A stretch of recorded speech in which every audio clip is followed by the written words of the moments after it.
Isang mapagpalang hapon po sa bawat isa po sa atin. Ayan, so bago po tayo mag-start ng ating Bible study, ang ating gawain po sa hapong ito, tayo pong lahat ay yumuko at manalangin. Sige po, pray po tayo. Amang Diyos, sa pangalan ng aming Panginoong Hesus, patuloy na sa mga oras na ito, Lord, muli mo kaming turuan, bigyan mo kami ng puso na mapagpakumbaba at teachable pagdating sa iyo sa mga salita, Panginoon, at sa presensya mo. Dalangin namin, Banal na Espiritu, kumilos ka sa aming kalagitnaan, titago mo po ang iyong lingkod sa iyong likuran, malaya kang magsalita sa bawat isa sa amin. Sa pangalan ni Jesus, Amen. Yan.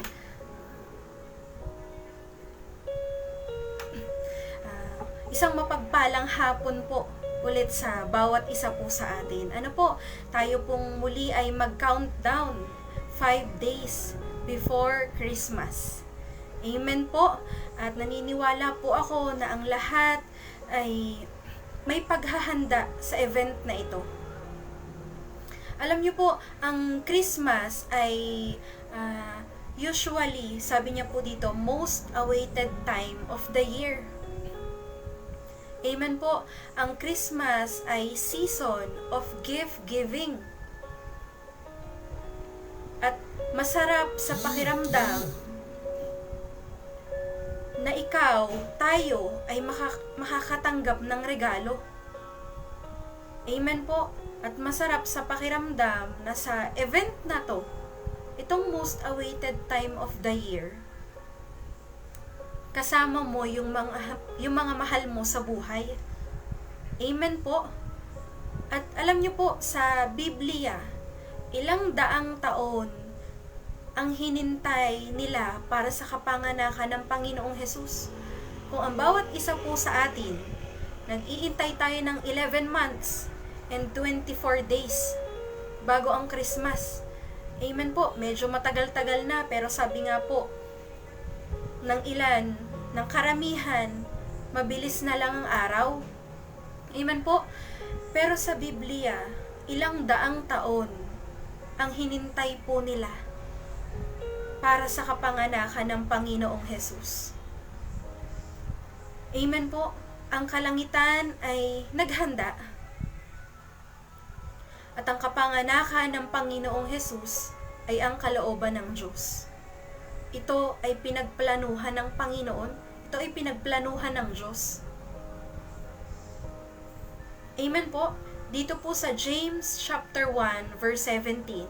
Kung meron po tayong mga Bible, buksan po natin at pag-aralan po natin ang sinasabi ng salita ng Diyos sa verse na ito. James chapter 1 verse 17. Sa National Living Translation Bible po. Whatever is good and perfect comes down to us from God, our Father, who created all the lights in the heavens. He never changes or casts a shifting shadow. Ulitin ko po ulit, dito po sa James chapter 1 verse 17. Whatever is good and perfect comes down to us from God, our Father, who created all the lights in the heavens. He never changes or casts a shifting shadow. Amen?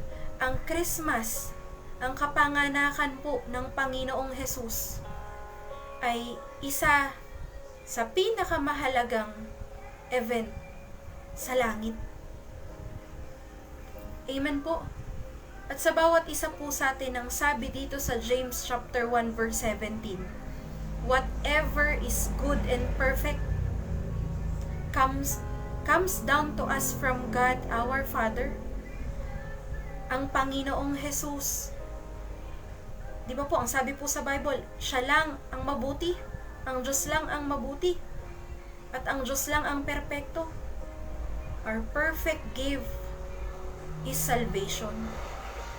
Ang pinakamagandang regalo na matatanggap ng isang tao sa buong buhay niya dito sa mundo ay ang kaligtasan. ang pinakamagandang regalo ng Diyos para sa sangkatauhan ay ang Panginoong Hesus. Amen po. At meron pong dalawang rason bakit may Pasko. Yan. Sabihin po natin sa katabi natin, may dalawang rason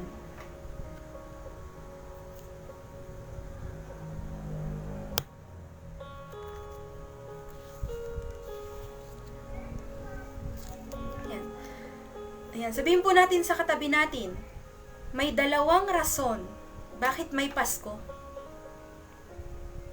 Number 1, kaya may Pasko ay dahilan sa pag-ibig ng Diyos sa mga tao sa sanlibutan. Ulitin ko po, number 1 na reason bakit may Pasko. Ito ay dahilan sa pag-ibig ng Diyos sa mga tao sa sanlibutan. Ang Pasko ay pinlano ng Diyos. Although wala po tayong mababasa sa Biblia na term na Christmas, pero ang buong concept ng Pasko ay nasa Biblia. Amen po. Number 1 na reason bakit may Pasko ay number 1, pag-ibig ng Diyos sa mga tao sa sanlibutan.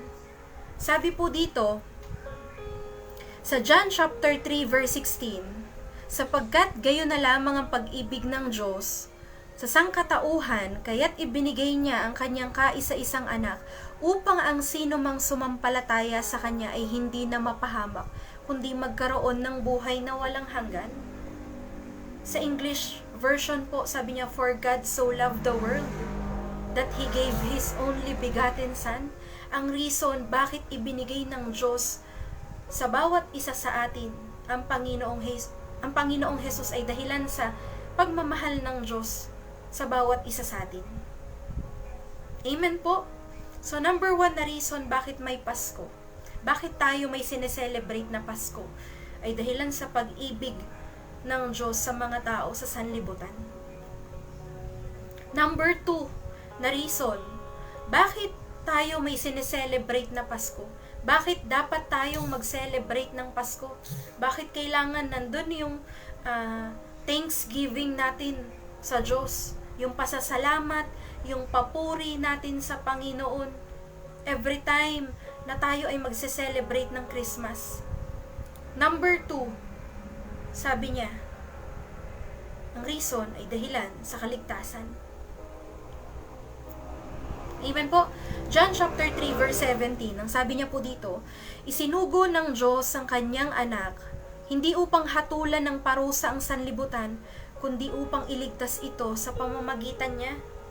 Every time na magse-celebrate po tayo ng Christmas, maaalala natin ang pagliligtas ng Diyos sa bawat isa sa atin.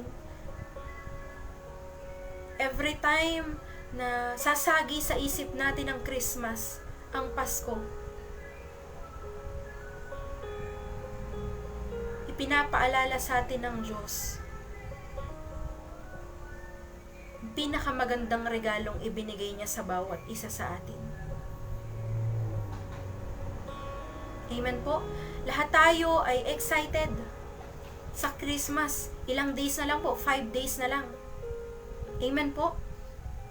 Excited tayo, ano yung mga matatanggap nating regalo, makakamagkano tayo. Amen po. Excited tayo na i-celebrate ang Christmas. Bakit? Ito ay season of gift giving. Pero ipinapaalala po sa atin ng Bible, ng salita ng Diyos, na every time na magse-celebrate tayo ng Christmas, alalahanin natin ang pag-ibig ng Diyos sa bawat isa sa atin. Every time na magse-celebrate tayo ng Christmas, alalahanin natin ang kaligtasan na ibinigay ng Diyos sa atin. Amen po. Alam niyo po, maraming nag-claim na si Jesus ay ipinanganak ng winter time. Marami din naman po na nagsasabi na siya ay ipinanganak ng summertime, pero regardless ng exact date, ang mahalaga, ipinanganak pa rin ang Messiah. Pinanganak pa rin ang Savior. Ipinanganak pa rin ang tagapagligtas. Amen po. At ito, ang Pasko ay ang katuparan ng Diyos sa atin, ang kapanganakan ng Panginoong Hesus, ang katuparan ng Diyos, ang katuparan ng mga pangako ng Diyos sa atin. Tinupad ng Diyos ang mga pangako niya sa atin. Amen po. Every time na sasapit ang Christmas, maaalala natin.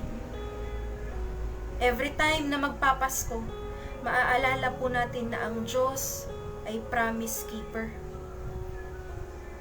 Ang Diyos ay tumutupad sa mga pangako.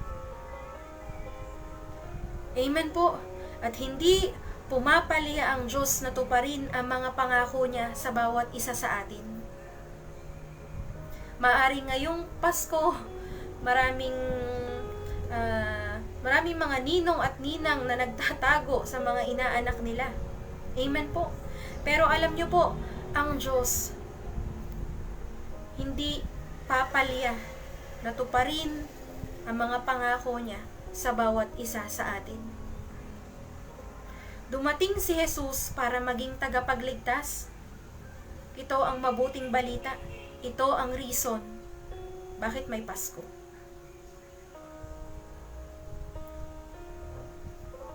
Amen po. Sabi niya po dito, continue to share the gospel. Continue to share Jesus Christ and the way of salvation. May nabasa po ako sa Facebook. Maraming nagko-quote. Sabi po nila, gawin nating araw-araw ang Pasko.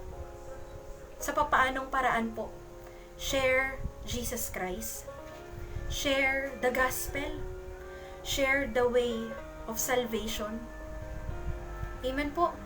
At naalala ko po ang isang reminder ng ating pastor sa kabuuan ng ating organization.